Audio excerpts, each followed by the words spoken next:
Have you ever felt stuck at just a really frustrating plateau when you're learning something new? Oh, like hitting a wall. Exactly. Right. Especially with the language.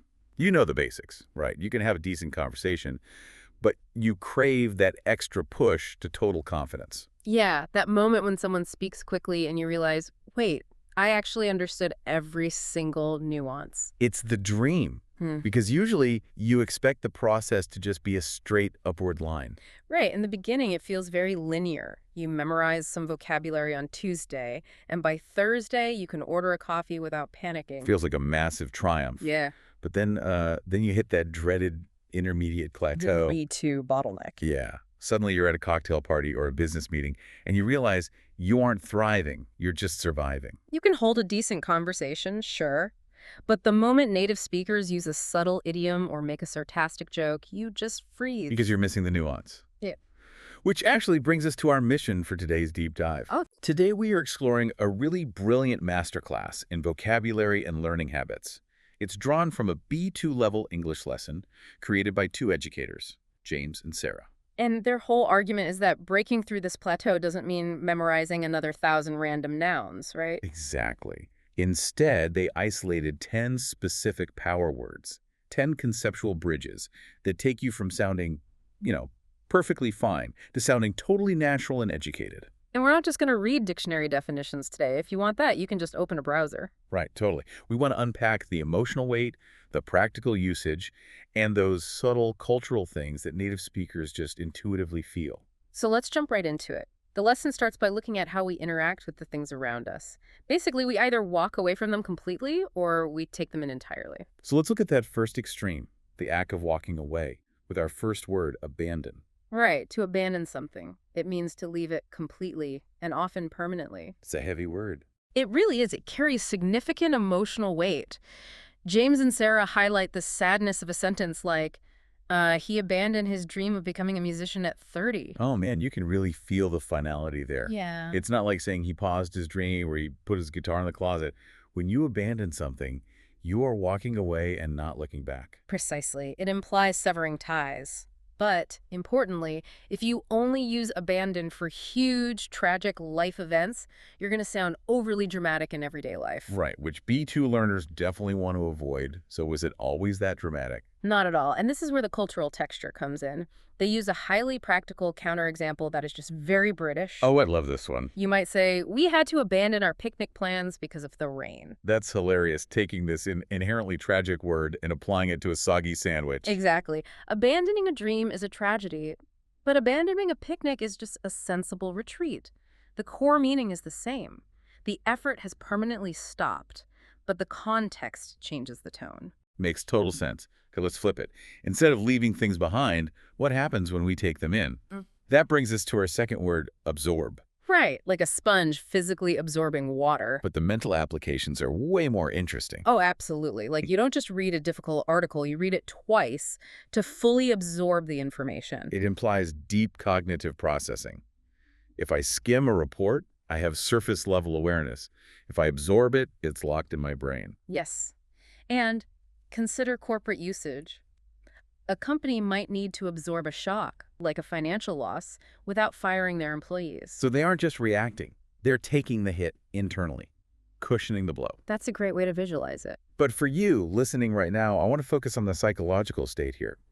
James and Sarah point out the concept of being absorbed in something. Oh, like missing your train stop because you're so absorbed in a book? Or a deep dive audio show. Haha, exactly. When you are completely absorbed, that is the ultimate goal of learning. It stops being a chore.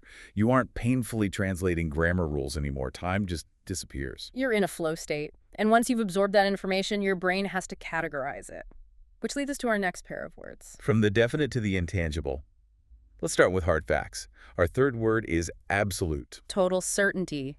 Zero gray area. Right, it's 100%. Yeah. You might walk into a job interview projecting absolute confidence. Or On the flip side, you could describe a terrible movie you just saw as an absolute disaster. Leaving no room for debate. There were no redeeming qualities. But what's that grammar rule James and Sarah highlighted? Right, for B2 learners, pairing absolute with nouns adds massive emphasis. Absolute silence, absolute tower, absolute nonsense. It punches the noun up. But honestly, I think the adverb form is even more useful in daily life. Absolutely. See, exactly. If I ask, hey, is it okay if I grab this chair?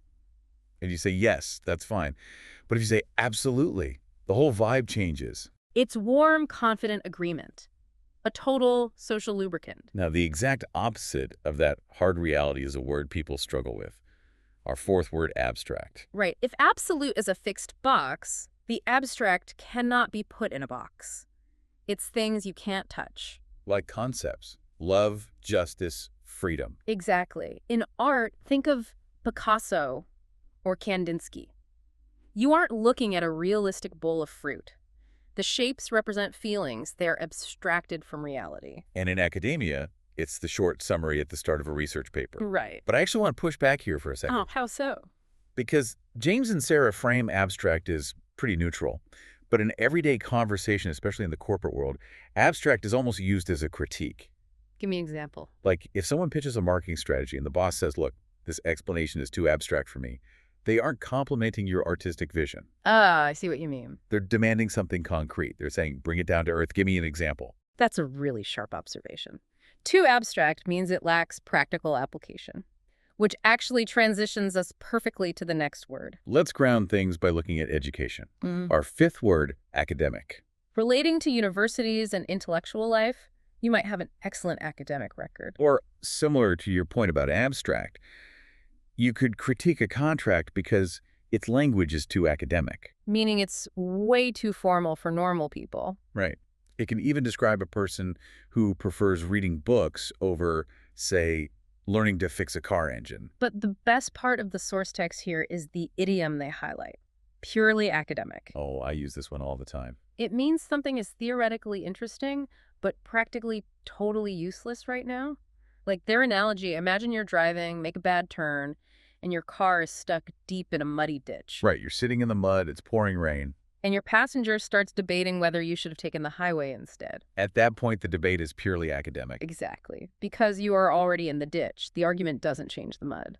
It's such a vivid way to see how native speakers use high-level words to point out absurdity. Totally. But let's move from how we study to how we actually sound when we speak. This causes so much anxiety. Word number 6, accent. An accent is simply the way pronunciation is shaped by where you're from. A French accent, a Scottish accent. It can also mean the stress on a syllable, right? Like academic. Right. The musical definition. But I want to focus on the spoken accent because the educators share a deeply empowering message here. Yes.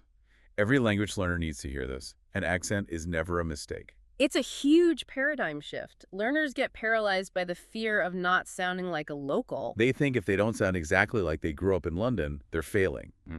But your accent is your identity. It's the roadmap of where you came from. The goal is clear communication, not impersonation. If you speak with a strong accent, but your ideas are perfectly understood, you're fluent. You won. Period. And when you stop stressing over having a perfect accent, your everyday interactions get so much smoother.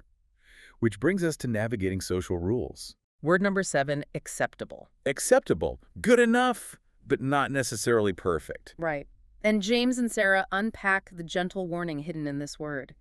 If your boss says, your work is acceptable, but I know you can do better. Ouch. They are not complimenting you. No, they're saying you barely cleared the minimum bar. It's polite passive aggression, but it also applies to social norms, like arriving 10 minutes late to a British dinner party is acceptable. The 15 or 20 minutes is pushing it. And the opposite, unacceptable, is a hard boundary.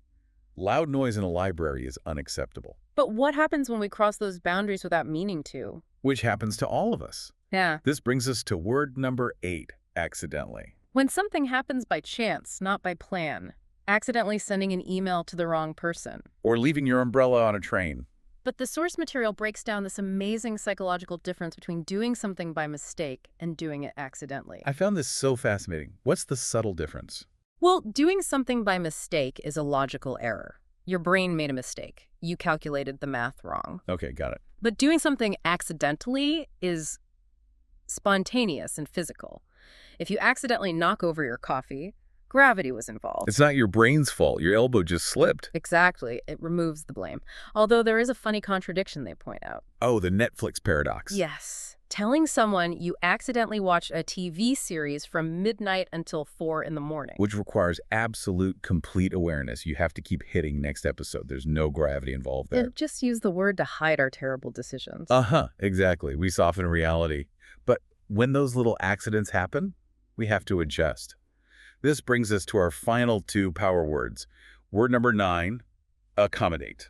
To accommodate means providing space or adjusting to someone's needs. A hotel accommodating 300 guests? Or a restaurant accommodating dietary requirements. Or a manager accommodating different working styles, showing flexibility. And there's a really witty spelling joke in the lesson here. Oh yeah, the word itself accommodates a lot of letters. 2 C's, 2 M's. It's a heavy word.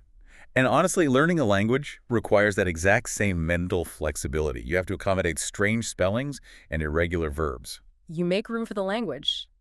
And that leads to our final word, number 10, accompany. Going somewhere with someone, ensuring they aren't alone. Accompanying someone to the doctor, a president accompanied by security, or musical accompaniment. But the metaphorical usage James and Sarah share is beautiful. They say, success is often accompanied by hard work. Success doesn't travel alone. It never just shows up on your doorstep. It brings hard work, patience, consistency. And speaking of consistency, the source text reveals the ultimate secret to mastering these 10 words. Yes, the philosophy of compounding habits. Right. It is not about grueling 3-hour study sessions. No, that's how you burn out. The secret is just 10 minutes every single day, while walking, commuting, at the gym, or sitting in traffic. It's just like compounding interest. You won't see results on day 1. But after 30, 60, 90 days of consistent 10-minute sessions, your brain changes. Your ears physically adapt to the rhythms of the language. You start to feel different when you speak. And for you listening right now, the easiest way to build that habit is right here. Hit subscribe, turn on notifications, and let us accompany you on your commute.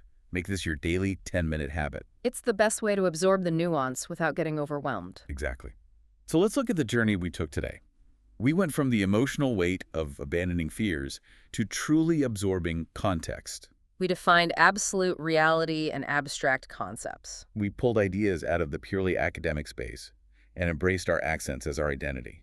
We learned what is socially acceptable, laughed about accidentally ruining our sleep, and realized we need to accommodate new ways of thinking. 10 words, 10 minutes. A massive leap toward confident communication. But before we go, I want to leave you with a final thought to chew on. A little philosophical homework. Exactly. Language is the lens through which we view the world. If you commit to absorbing just a few new words every single day, consider this. As your vocabulary expands, does the world around you become less abstract and your understanding of it more absolute? Wow. That's something to think about. Something to mull over during your commute tomorrow. Keep climbing, build the habit, and we'll see you on the next deep dive.